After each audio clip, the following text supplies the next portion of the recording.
Hello students, welcome back to my YouTube channel SSC and CTET classes. Student, जैसे कि हमारी square and square root की series चल रही है और इसमें मैं आपको एग्जाम्स में आने वाले सभी तरह के क्वेश्चंस करा रही हूँ।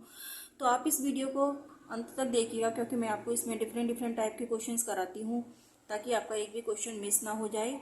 और अगर हमारी वीडियो पसंद आए तो प्लीज़ इसे लाइक शेयर कीजिएगा और चैनल को सब्सक्राइब कर लीजिएगा। तो चलिए स्टूडेंट्स, स्टार्ट करते हैं। पहला क्वेश्चन है हमारा, 120 और 300 के बीच कितने पूर्ण वर्ग संख्या होती हैं। हमें निकालना है कि 120 और 300 के बीच संख्याएं निकालनी है जो कि पूर्ण वर्ग हैं। अब देखिए, 120 हमारी कोई संख्या नहीं है और 300 भी हमारी कोई पूर्ण वर्ग संख्या नहीं है। हमें इसके बीच की संख्याएं निकालनी है। तो इसके लिए देखिए, 120 के बाद जो संख्या आती है वो आती है हमारी 121। ठीक है, ये होता है हमारा 11 का वर्ग। और देखिए, 300 से पहले जो पूर्ण वर्ग संख्या आती है वो आती है हमारी 289। 289 होती है हमारी 17 का वर्ग, क्योंकि 18 का वर्ग हमारा ज्यादा हो जाता है 300 से। तो ये हो जाएगा हमारा 289 यानी कि 17 का वर्ग। ठीक है, अब देखिए 11 और 17 इन दोनों के बीच में जो संख्याएं आएंगी वही आपकी पूर्ण वर्ग संख्याएं होंगी। जैसे 11, 12, 13, 14, 15, 16 और 17, यानी कि इन सभी संख्याओं के वर्ग 120 और 300 के बीच में ही आएंगे। तो हमारी ये कितनी संख्याएं हो गई? 1, 2, 3, 4, 5, 6, 7, यानी कि टोटल संख्याएं हो गई 7। 120 और 300 के बीच 7 पूर्ण वर्ग संख्याएं होती हैं। तो ऑप्शन नंबर हो गया इसमें हमारा सी। नेक्स्ट क्वेश्चन है हमारा, निम्न में से कौन 4 अंकों की एक विषम संख्या का वर्ग हो सकता है यदि संख्या में स्टार का मान समान हो या असमान। ठीक है, 4 अंकों की विषम संख्या का वर्ग कितनी संख्याएं आएंगी? क्योंकि 4 अंकों की संख्या आपकी अगर वर्ग करते हैं तो वो आपकी या तो 8 आती हैं या 7 आएंगी, क्योंकि वो दुगनी हो जाती हैं, या फिर होता है वो 2n-1। ठीक है, तो यानी कि 8 या 7। अब देखिए, ये 3 अंक हैं, ये नहीं हो सकता।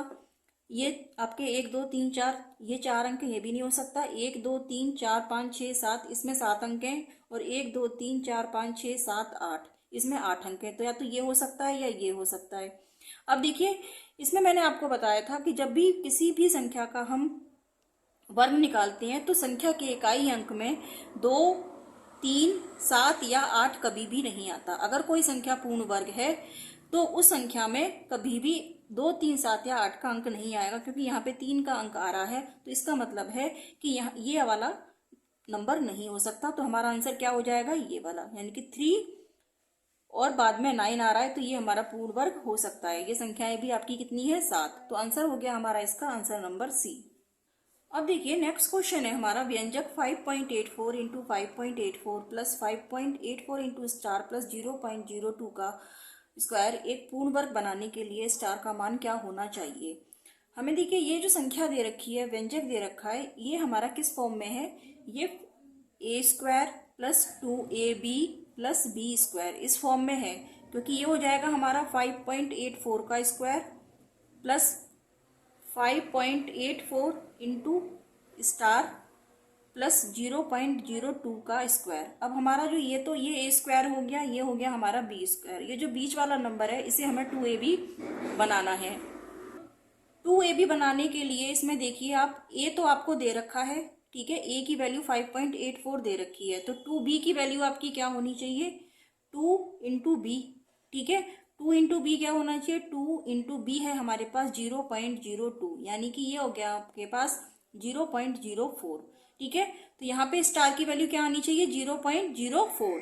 आंसर हो जाएगा इसमें हमारा आंसर नंबर बी। अगला सवाल है हमारा, व्यंजक 9x स्क्वायर माइनस के एक्स प्लस 16 को पूर्ण वर्ग बनाने के लिए k का मान क्या होना चाहिए।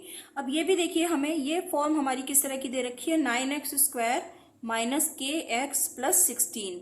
ठीक है, ये हो जाएगा हमारा किस फॉर्म में दे रखा है? A square plus B square minus का 2ab।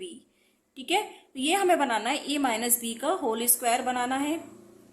इसके लिए देखिए, 9x स्क्वायर यानी कि ये हो गया हमारा 3x का स्क्वायर, ये हो जाएगा हमारा 4 का स्क्वायर, और kx की वैल्यू 2ab के बराबर होनी चाहिए। इसका मतलब है kx बराबर होना चाहिए 2ab। ठीक है, तो यहाँ पे 2 इंटू ए क्या है हमारे पास? 9, 3x, ठीक है, और b है हमारे पास 4। ठीक है, kx बराबर ये हो गया।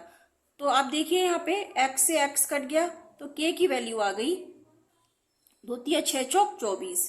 ठीक है, तो आंसर क्या आ गया हमारे पास, k की वैल्यू 24, आंसर नंबर हो गया सी। अब जो नेक्स्ट क्वेश्चन है इसमें देखिए हमें क्या करना है, 12 प्लस 6√3 और पूरे का वर्गमूल निकालना है आपको। ठीक है, तो अब देखिए इस तरह के क्वेश्चंस को सॉल्व करने के लिए क्या करते हैं, इसके लिए हम ये जो अंडर रूट के अंदर आपको अंडर रूट वैल्यू दे रखी है, तो इसे हम क्या करते हैं, इसे हम इस फॉर्म में लेते हैं, अंडर रूट ए प्लस 2√b। इसको इस फॉर्म में अगर हम लेके आते हैं तो इसको हम आसानी से सॉल्व कर सकते हैं। इसके लिए एक ट्रिक होती है, वो मैं आपको बताऊंगी। सबसे पहले हमें इस नंबर को इस फॉर्म में लेके आना है।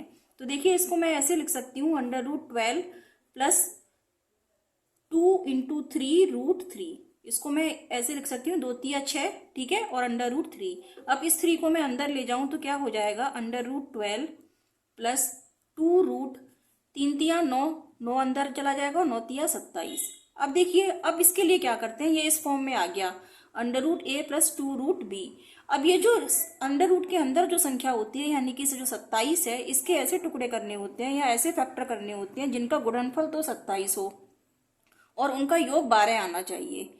ठीक है, तो अब ऐसे टुकड़े क्या हो सकते हैं हमारे, ऐसे टुकड़े हो जाएंगे हमारे 9 और 3, यानी कि 9 तिया 27, इनका गुणनफल तो 27 आ जाएगा और योग आ जाएगा 12। तो इसको हम डायरेक्ट लिख सकते हैं सॉल्व करने के बाद। अगर हम ऐसे टुकड़े कर लेते हैं तो इसको लिख देंगे, इसका आंसर आ जाएगा हमारा under root 9 plus under root 3। दोनों टुकड़ों को हम अंडर रूट में लिख लेते हैं। अब देखिए अंडर रूट 9 को लिख सकते हैं 3 प्लस √3, तो ये इसका आंसर आ गया।